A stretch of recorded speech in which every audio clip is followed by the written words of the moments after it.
आज बिगड़ी हमारी बना दीजिए। ओ सर झुकाता हूँ चरणों में सुन लीजिए, सर झुकाता हूँ चरणों में सुन लीजिए।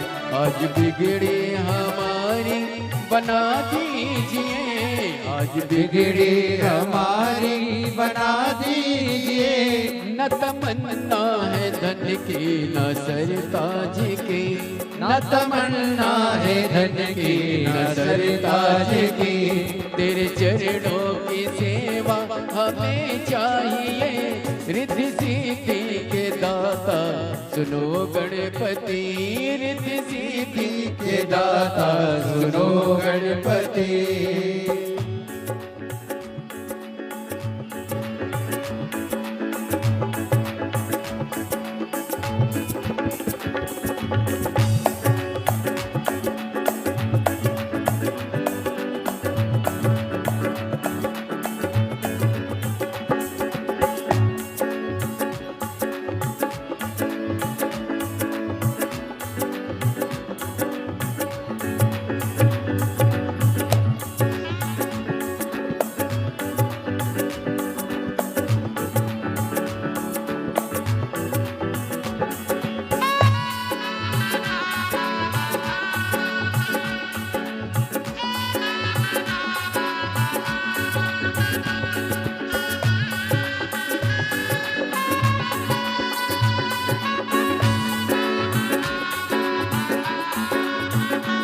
तेरी भक्ति का दिल से नशा चूर हो, तेरी भक्ति का दिल से नशा चूर हो।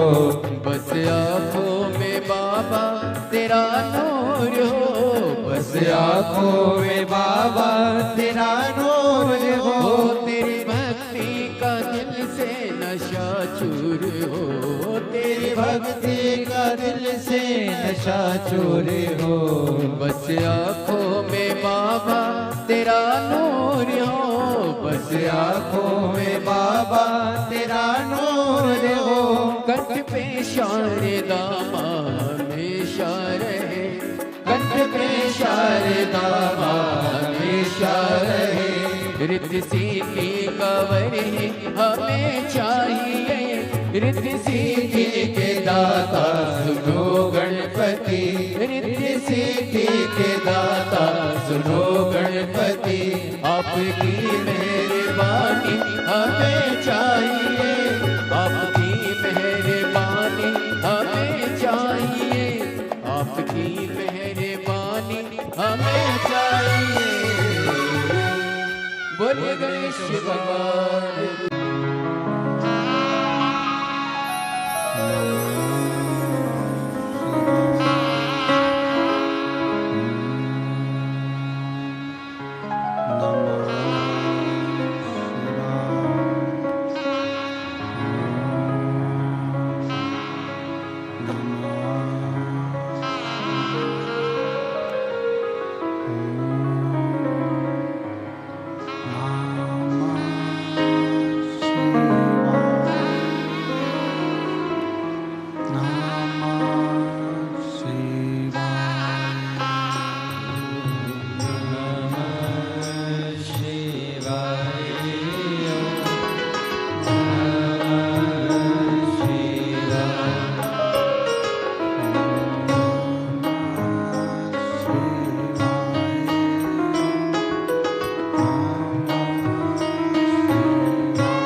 काशी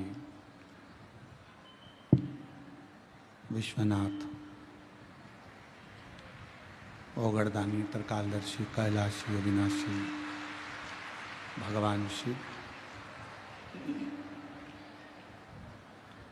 जिनकी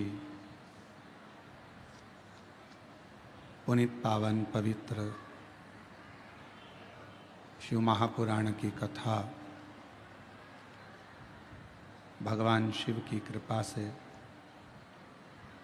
उनकी करुणा, उनकी उदारता से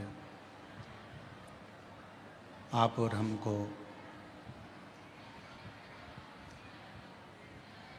गुप्त नवरात्रि के अवसर पर बेजापुर महाराष्ट्र की यह पवित्र धरा पर पवित्र शिव महापुराण की कथा बेलपत्र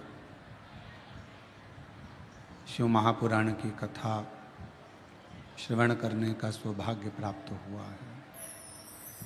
कथा के मुख्य यजमान श्री जीवनलाल रविंद्र कुमार जी संचेती, श्री विशाल जी संचेती परिवार बेजापुर महाराष्ट्र। एक बार यजमान परिवार के लिए जोरदार ताली बजाकर उनका स्वागत, वंदन, अभिनंदन। जिन्होंने इस पवित्र पावन शिव महापुराण की कथा को संपूर्ण विश्व के कल्याण के लिए आयोजित किया और तेरी कृपा बिना न हिले एक भी अणु, लेते श्वास तेरी कृपा से बखान क्या करूं मैं राखों के डेरे का, चपटी भभूत में है खजाना कुबेर का। गंगधार मुक्ति द्वार ओमकार तू, भोले ओमकार तू, आयो शरण तिहारी शंभु कारकार तू। भगवान शिव की करुणा, उनकी उदारता, उनकी कृपा से ये पवित्र पावन शिव कथा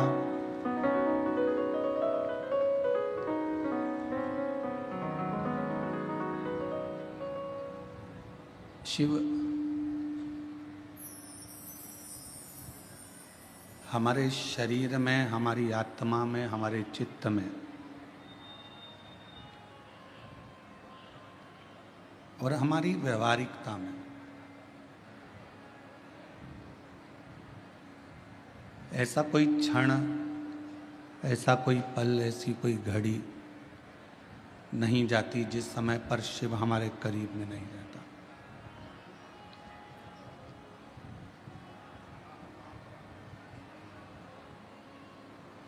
आज भगवान श्री जगन्नाथ जी की रथ यात्रा है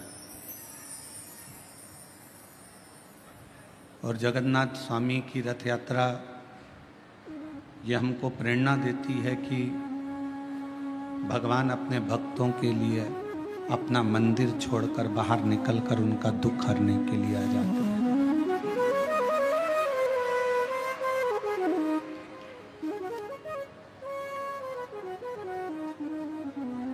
केवल एक सनातन धर्म, एक ऐसा सनातन धर्म, एक ऐसा धर्म है जिस सनातन धर्म के अंदर एक विश्वास का प्रतीक भगवान को माना जाता है।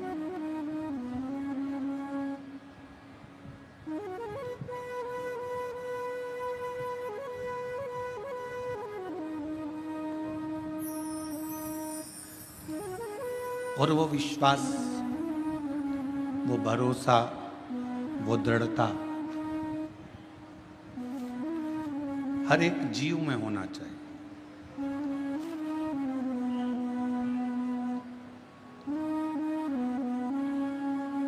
जितना जितना भरोसा, जितनी जितनी दृढ़ता, जितना जितना विश्वास आपका परमात्मा के प्रति बढ़ता चले जाता है, उतना परमात्मा को आपके दरवाजे पर आपका दुख मिटाने के लिए आना ही पड़ता है।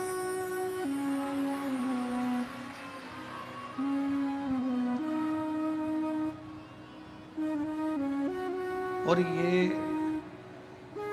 विश्वास, ये भरोसा पीछे के बाद,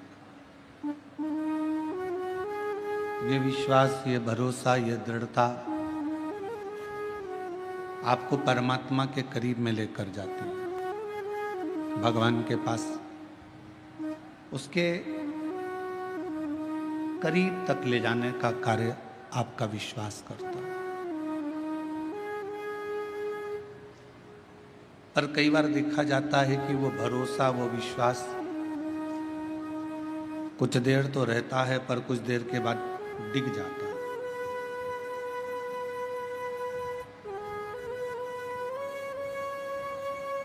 एक बार शिव महापुराण की कथा में आपको एक बात कही थी कि घर में फर्नीचर कम होगा चल जाएगा, घर में फर्नीचर कम रहेगा चलेगा, पर आपका नेचर संसार में कम नहीं होना चाहिए, वो नहीं चलेगा।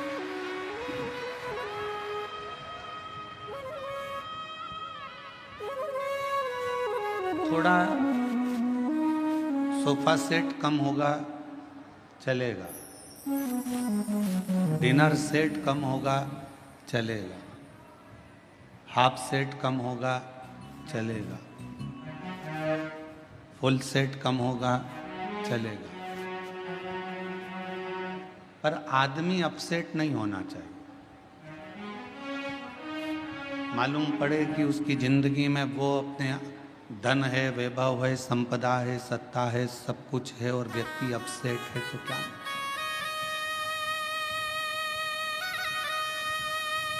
क्या करोगे उस धन का, उस दौलत का, इस संपदा का, उस सत्ता का कि जिसमें व्यक्ति का माइंड ही सेट नहीं, मन ही सेट नहीं।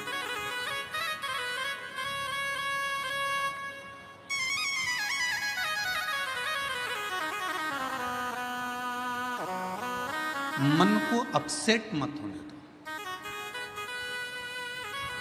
जब जब मन थोड़ा सा भी डोले, जब जब मन थोड़ा सा भी विचलित हो, ये मन थोड़ा सा भी इधर उधर जाए, इस मन को शिव तक लेकर चलो।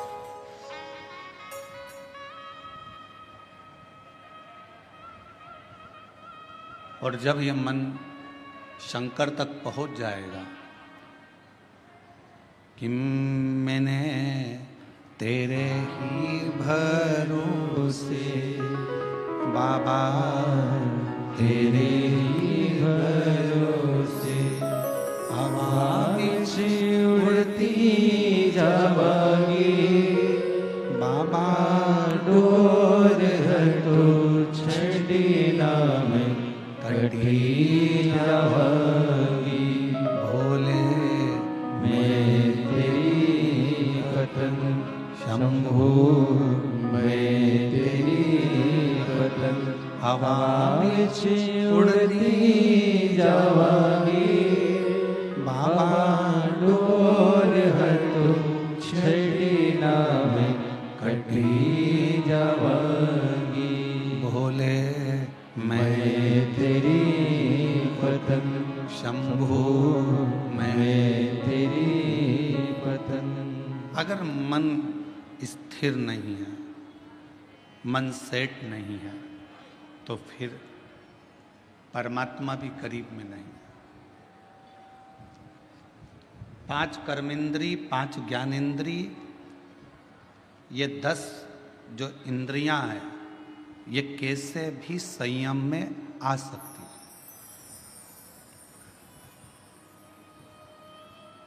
5 कर्मेंद्री को भी संयम में लिया जा सकता है, 5 ज्ञानेंद्री को भी संयम में लिया जा सकता है।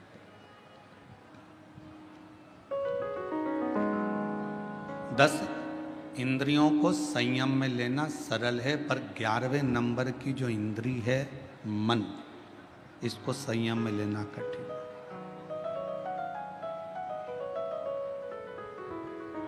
ये 11वें नंबर की जो इंद्री है, ये संयम में नहीं रह पाती। इतनी विचलित। आप आए हो कथा सुनने के लिए, बहुत दूर दूर से आए हो। हम जब आ रहे थे तो हमने देखा कि जितनी भी रोड है और जितनी भी कॉलोनियां हैं, आप लोगों की गाड़ियों से भरी पड़ी हुई है। लाखों की संख्या में आप यहाँ पहुँचे हो। पंडालों में पांव रखने की जगह नहीं है। आज कथा का दूसरा दिवस, ये स्थिति है, तो 7 दिन में क्या होगा ये तो भोलेनाथ जी ही जाने।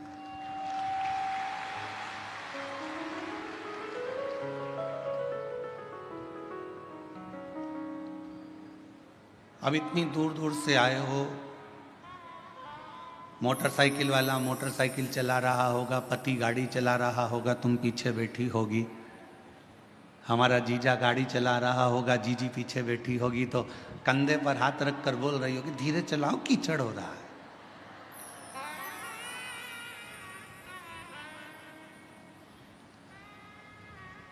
देखो देखो सामने से वो स्पीड ब्रेकर आया है, थोड़ा धीमा कर लो।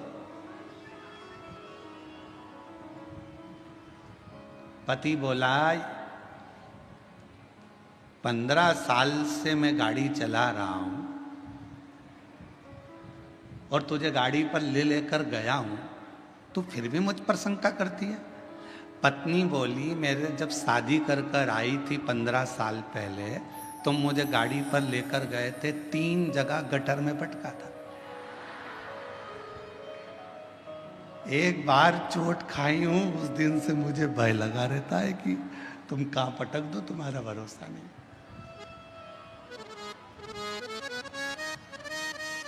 अरे वो तो तू नई नई आई थी ना, तो तेरे को बिठा के प्रैक्टिस कर रहा। अच्छा अच्छा। फिर गाड़ी आगे चली, तुमने फिर कहा देखो कथा में जाना है, सामने कीचड़ है, थोड़ा सावधानी से, पानी फिसल जाए।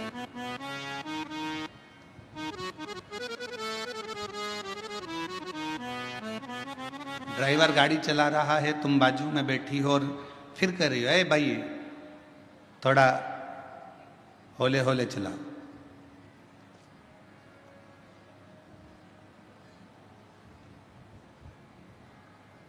थोड़ा धीरे धीरे चला। और अगर कहीं जाना है, बहुत जरूरी काम है, तो लो कर लो कर लो कर लो कर, थोड़ा थोड़ा तेज तेज चला, लो कर, थोड़ा चला तेज चला। पर तुम कह रही हो कि थोड़ा आराम से चलो, देख कर चलो, सावधानी से चलो, उस ड्राइवर को तुम साध रही हो। पति गाड़ी चला रहा है तो तुम बार बार बोल रही हो थोड़ा धीमे चलाओ, साध रही हो। शिव पुराण यही कहती है, 5 कर्मेंद्री 5 ज्ञानेंद्री ये संयम में हो सकती है, पर ये मन रूपी जो इंद्री है ना, इसको हर आधे या 1 घंटे में बोलना पड़ता है, थोड़ा संयम में रहे। कथा में बैठे हो, मन कोई निकल कर गया, तुम्हारा मन फिर वहाँ चले जाएगा। किसी ने उधर से आवाज़ लगाई, तुम उधर देखने लगोगे। कोई चिल्लाया, तुमने उधर देखा। किसी ने कुछ बोला, तुमने उधर देखा। मन को फिर खींचा, कथा में लग जा, आराम से, ध्यान से। गाड़ी वाले को जैसे बार बार बोलती हो, वैसे अपने मन को भी थोड़ा संयम करने का प्रयास करो। 3 घंटे की कथा में, ये कथा में मन लग।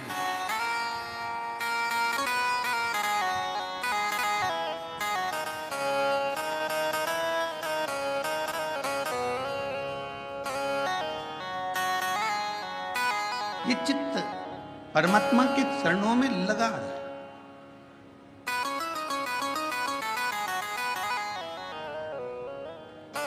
कल एक बहन जी ने प्रश्न लिखकर भेजा था, पत्र हम लेकर नहीं आए।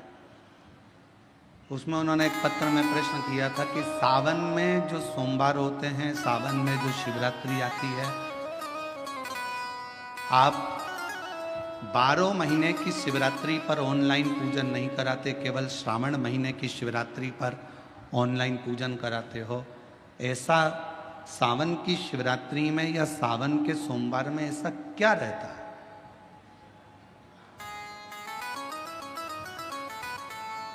श्रावण की शिवरात्रि में, श्रावण के सोमवार में इतना महत्व क्या रहता है कि आप 12 महीने शिवरात्रि पर ऑनलाइन पूजन नहीं कराते, पर सावन के महीने की शिवरात्रि आई कि आप ऑनलाइन पूजन कराते हो और पूरा विश्व, देश, भारत देश ही नहीं, पूरे विश्व में, विदेशों में भी लोग ऑनलाइन पूजन करते। आखिर क्या रहता है? मेरा मेरी जीजी से, मेरी बहन से निवेदन है, तुम दुनिया के साल भर में कितने भी व्रत कर लो, तुम कितने भी उपवास कर लो, तुम कितनी भी पूजन कर लो, तुम कितना भी अनुष्ठान कर लो, सारे व्रतों पर, सारे अनुष्ठानों पर, सारी पूजन पर, सावन के महीने के जो सोमवार होते हैं, जो शिवरात्रि होती है, जो प्रदोष होती है, ये पूरे साल के व्रतों पर प्रबलता प्रदान करते हैं, बल देते रहते हैं।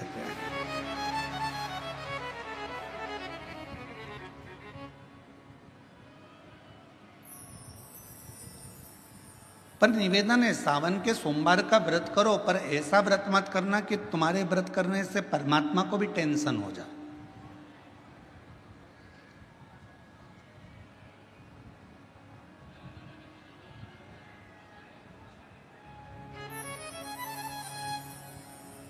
कई माताएं व्रत कर लेती हैं, मेरा सावन का महीने में व्रत है, पूरा 1 महीना व्रत करूंगी, 1 लौंग खाऊंगी, 1 गिलास दूध लूंगी, इसके सिवाय कुछ नहीं लूंगी, 1 फल खाऊंगी, इसके सिवाय कुछ नहीं। बहू बेचारी बोल रही, मम्मी शुगर ऊपर नीचे हो जाएगी,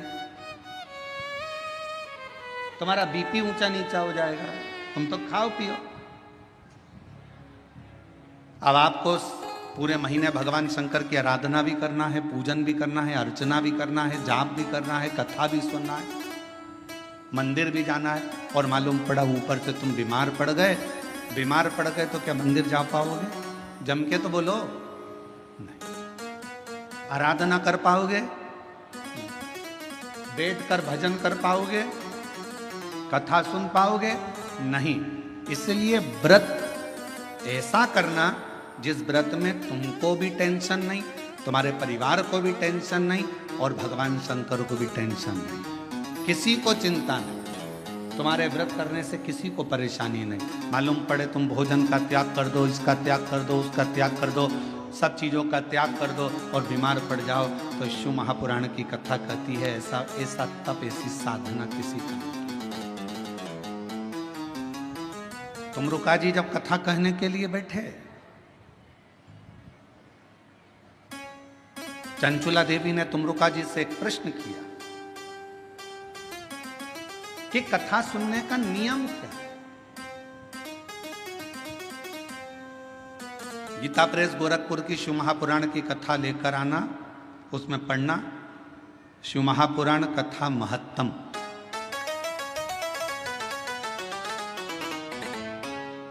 कथा को सुनने का नियम क्या है, यह भागवत में भी पूछा गया। परीक्षित ने सुखदेव जी महाराज से पूछा था कथा सुनने का नियम क्या। शिव पुराण में चंचुला देवी तुमरुका जी से पूछ रही हैं कि कथा सुनने का नियम क्या नियम है कथा सुनने का। तो कहा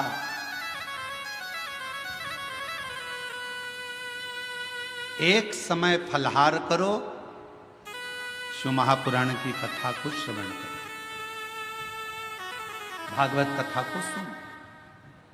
इतना ना बने, एक समय फलहार करो, दूसरे समय भोजन करो, पर शिव महापुराण की कथा को जरूर सुनो।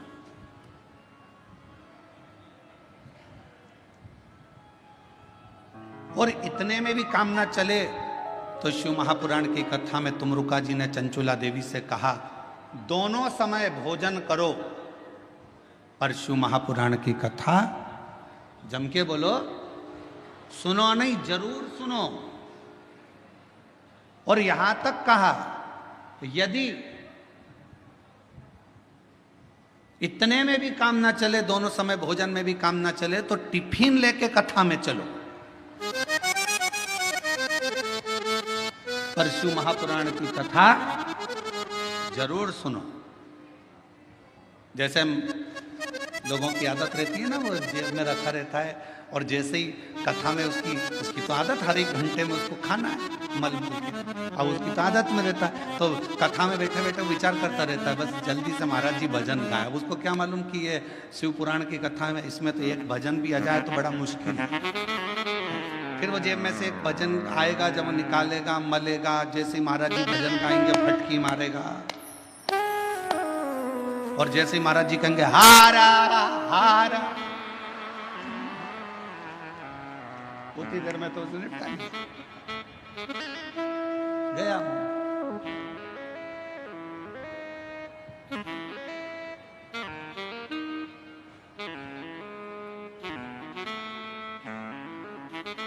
और दवा दुबू के इतनी शांति से बैठा, पड़ोसन को भी लग रहा है कितना अच्छा व्यक्ति है, आवाज तक नहीं आ रही है, उसको क्या मालूम मुंह में फंसा पड़ा है आवाज। अब ये तो शंकर जी जाने और वो जाने। उसकी पत्नी जानती थी तो उसने तुरंत कह दिया खा लिया, झूठ बोल रहे, खाओ मेरी कसम, कथा चली रही है और दोनों एक दूसरे की कसम खा रहे, खाओ मेरी कसम।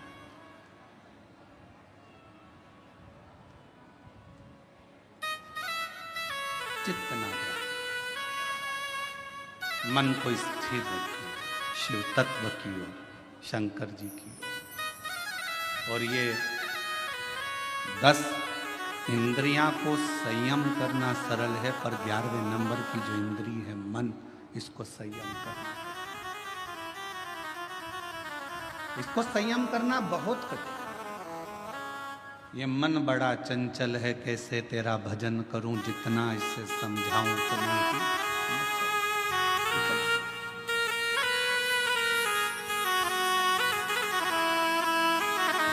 और भोले तेरे चरणों की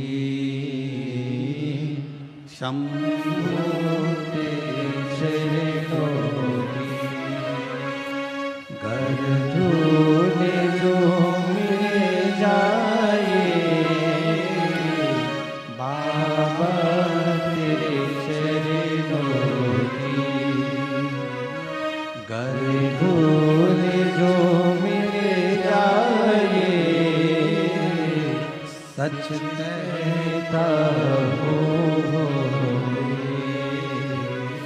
सच कहता हूँ भोले, तकदीर बदल जाए, बाबा तेरे चरणों की शंभो तेरे चरणों की को संयमित करना ये दुनिया का सबसे कठिन, बहुत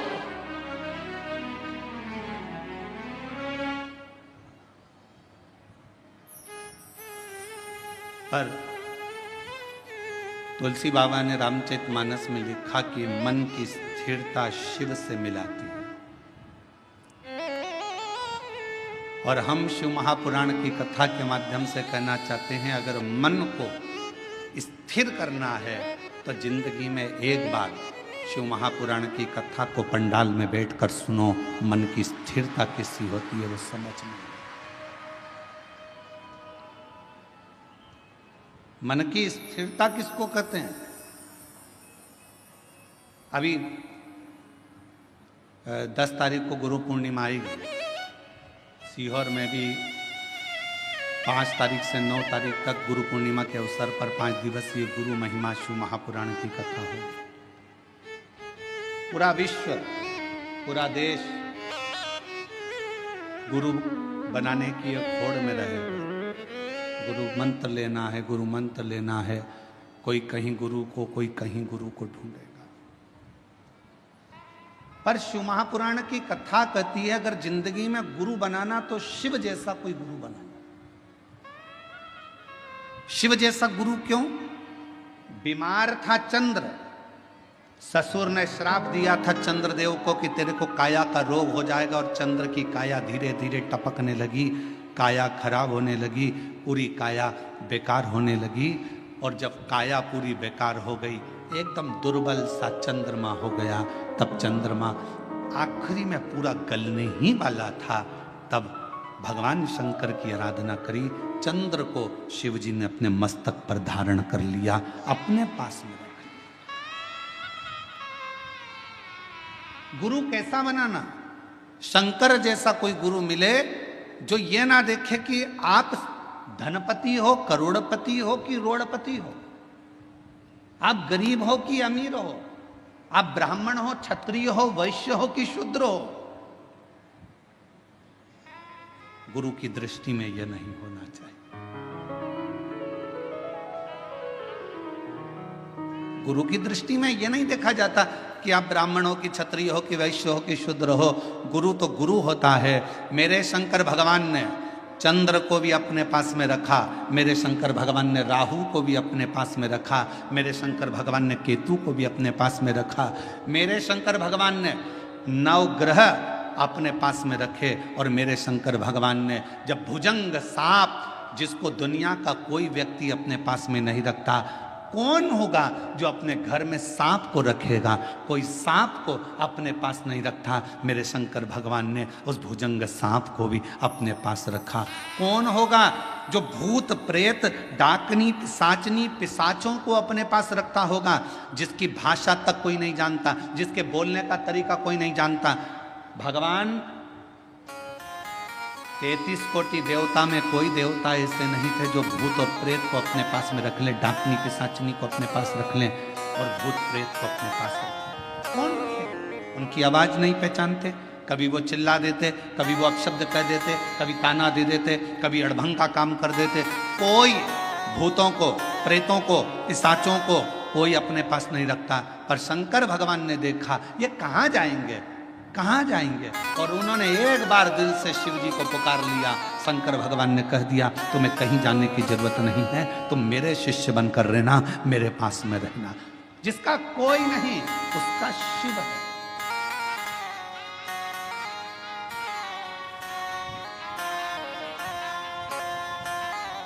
इसलिए पूरी दुनिया में केवल विश्व का एक ही नाथ है और उसका नाम विश्व, जम के बोलो, विश्वनाथ है।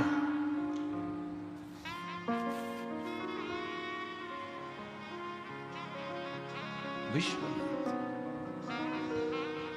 पूरे विश्व का एक नाथ। कोई भूखा ना रहे, कोई प्यासा ना रहे, सबका पेट भरा रहे, कोई खाली पेट ना सोए। ये विश्वनाथ का कार्य है। कोई भूखा नहीं।